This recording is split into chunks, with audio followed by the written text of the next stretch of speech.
dari Purpose ya? Iya, dari Purpose. Pinjem buku apa tuh? Ini aku pinjam buku Fraud and Audit ini.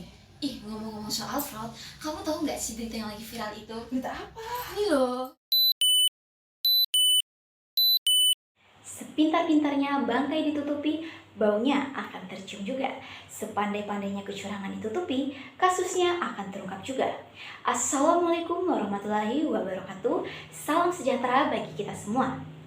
Kami tim Arindama dari Universitas Negeri Semarang yang beranggotakan Naili Saadah dan Noni Rahmawati akan mengupas tuntas indikasi fraud pengadaan barang pada perusahaan cabang perbankan keuangan X. Setiap instansi atau perusahaan tentu tidak dapat terhindar dari resiko terjadinya fraud, di mana menurut survei yang dilakukan oleh ACFE pada tahun 2019 mengatakan bahwa salah satu industri di Indonesia yang paling dirugikan akibat fraud adalah industri keuangan dan perbankan, yang menempati urutan pertama dengan persentase kerugian mencapai 41,4%. Maraknya fraud yang terjadi dalam lingkungan perbankan menjadi sinyal untuk meningkatkan kontribusi pihak terkait, salah satunya adalah peran dari auditor internal dalam melakukan fungsi pengawasannya terkait efisiensi dan efektivitas perusahaan melalui audit operasional dan audit kepatuhan. Namun, selain menjalankan fungsi pengawasannya tersebut, auditor internal juga dapat ikut serta dalam melakukan investigasi terkait indikasi fraud. Salah satu dugaan fraud terjadi pada pembelian aset di kantor perusahaan cabang perbankan keuangan X yang dilakukan oleh divisi IT. Terdapat red flag, yaitu pengadaan tidak dilakukan pada vendor yang seharusnya sudah ditetapkan oleh perusahaan, di mana vendor ini sudah tersertifikasi keamanannya. Adapun rumusan masalah yang akan dibahas dalam pembahasan ini adalah bagaimana langkah yang dapat dilakukan auditor internal untuk membuktikan atau mencapai kesimpulan ada atau tidaknya kecurigaan fraud dalam transaksi tersebut berdasarkan dengan teori yang ada. Kemudian, bagaimana pengembangan informasi dari kecurigaan fraud dalam transaksi tersebut hingga perlu ditindaklanjuti dengan audit investigatif, serta bagaimana hipotesis dan program audit yang akan dijalankan atas kecurigaan fraud pada transaksi tersebut. Terdapat beberapa tinjauan pustaka dalam melakukan analisis pada kasus ini, yaitu fraud merupakan tindakan kesengajaan yang melibatkan penggunaan penipuan untuk mendapatkan keuntungan yang tidak adil atau ilegal. Skema fraud dijelaskan melalui fraud tree, di mana fraud terdiri dari korupsi, penyalahgunaan aset, dan kecurangan laporan keuangan. Fraud hexagon theory merupakan teori yang mengemukakan 6 elemen penyebab terjadinya fraud, yang terdiri dari tekanan, peluang, rasionalisasi, kapabilitas, arogansi, dan kolusi. Selanjutnya, POJK nomor 39/POJK 03/2019 tentang penerapan strategi anti fraud bagi bank umum menyatakan bahwa investigasi merupakan bagian penting dalam sistem pengendalian fraud yang memberikan pesan kepada setiap pihak terkait bahwa setiap indikasi tindakan fraud yang terdeteksi selalu diproses sesuai dengan standar investigasi dan pelaku diproses sesuai dengan ketentuan. Kasus ini berawal saat divisi audit internal yang sedang melakukan audit keuangan di perusahaan cabang perbankan keuangan X yang berlokasi di Jakarta Utara menemukan transaksi pembelian aset oleh divisi IT yang jumlahnya material. Saat memeriksa bukti tersebut, divisi audit internal menemukan informasi tambahan sekaligus kejanggalan karena alamat vendor yang tertera berada di luar daerah Jakarta. Pada bukti tersebut juga tertera bahwa pembelian dilakukan melalui PT Indibaba.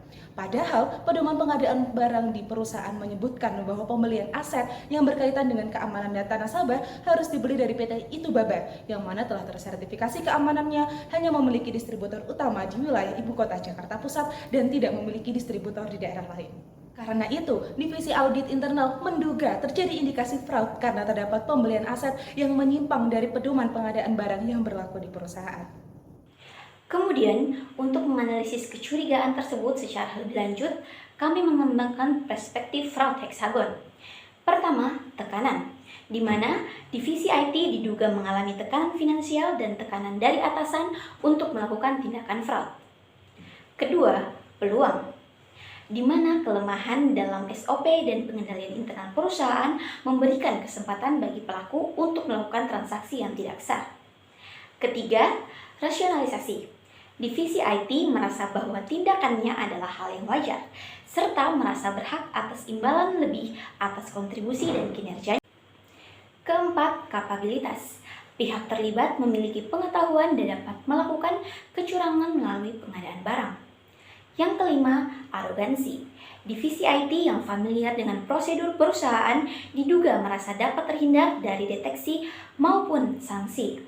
Dan yang terakhir, kolusi, di mana kerjasama antara beberapa pihak terkait, yaitu pihak internal, kantor cabang, dengan pihak eksternal yang terlibat pada transaksi ini untuk melancarkan fraud. Selanjutnya, untuk menindaklanjuti, kami menyusun langkah pemeriksaan dan pengumpulan bukti tambahan yang terstruktur.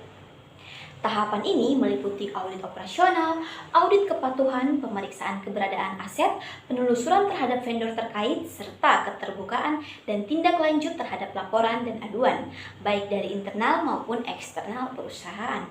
Melihat terjadinya red flag berupa transaksi pembelian hard drive yang menyimpang dari pedoman perusahaan serta didukung dengan analisis teori serta langkah pembuktian atas kecurigaan fraud, Divisi Audit Internal berkesimpulan bahwa kasus tersebut layak untuk ditindaklanjuti dengan audit investigatif.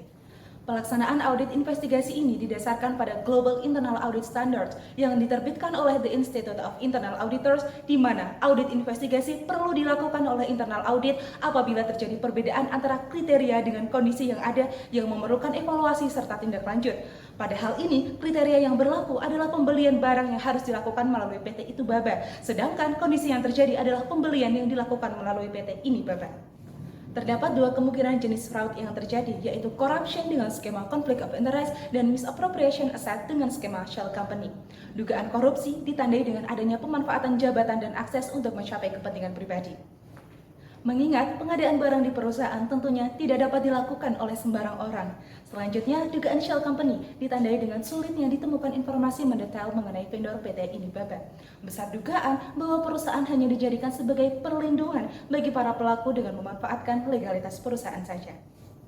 Setelah dinyatakan perlu untuk ditindaklanjuti dengan audit investigatif, maka selanjutnya Divisi Audit Internal membuat resume berupa hipotesis yang menggambarkan prediksi terjadinya fraud. Adapun hipotesis tersebut terangkum dalam metode 5W+2H yang terdiri dari: yang pertama, penyimpangan apa yang terjadi pada transaksi pembelian aset yang dilakukan oleh Divisi IT perusahaan cabang perbankan keuangan X. Selanjutnya, siapa pihak-pihak yang terlibat dalam kasus pembelian aset pada perusahaan cabang perbankan keuangan X tersebut? Lalu, di mana kasus tersebut terjadi dan kapan kasus tersebut terjadi? Kemudian, apa yang menjadi latar belakang penyimpangan yang terjadi pada transaksi pembelian aset oleh Divisi IT perusahaan cabang perbankan keuangan X? Lalu, bagaimana kronologis penyimpangan pada transaksi pembelian aset yang dilakukan oleh Divisi Perusahaan Cabang Perbankan Keuangan X?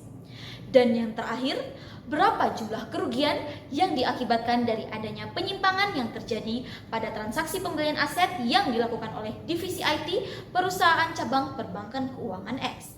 Setelah dilakukan penyusunan hipotesis, selanjutnya tim audit investigasi perlu untuk menentukan program kerja untuk menentukan bagaimana audit investigasi akan berjalan.